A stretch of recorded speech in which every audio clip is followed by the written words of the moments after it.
This is an article from Gloucestershire Live entitled Old Pin Factory Ghost Hunt Captures Voice of Entity Saying, "Kill Her," by Kim Horton.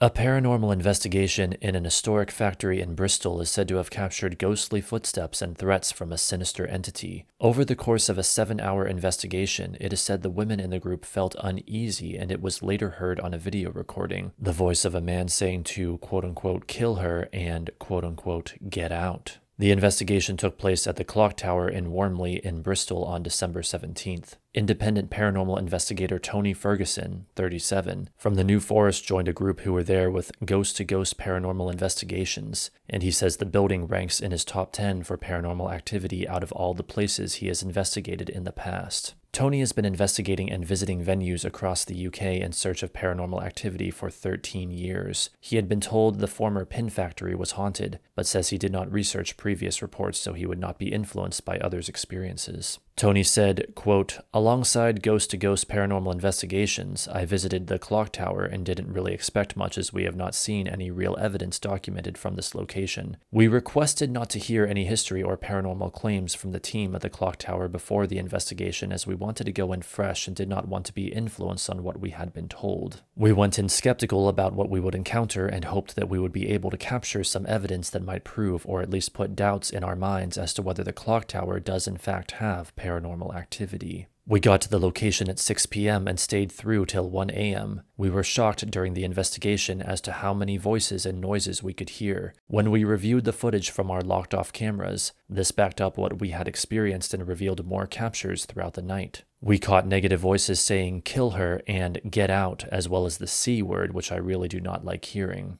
Not all of these recordings were negative. We did get some voices which were positive and responded to our questions, such as a yes or a no answer. We heard many footsteps during the night which could not be explained as we were all in the same room at the time. One lady, Emily Cowell from Ghost to Ghost Paranormal Investigations, had her hair pulled out of her ponytail a couple of times, but this was done in a playful way and she said it felt like a child just giving a slight tug and not a negative yank on her hair. Another lady, Debbie McCall, who was also from Ghost to Ghost Paranormal Investigations, had her hair touched but not pulled. All of the investigators had personal experiences during the evening that were caught on camera. If I were to sum the Clock Tower up, I would say there are many spirits, good and bad there, and a lot of unexplained things going on in this location. I think this needs to be looked into further to try and find out a bit more about what is truly going on in this location, and maybe try and find out why the spirits are still there."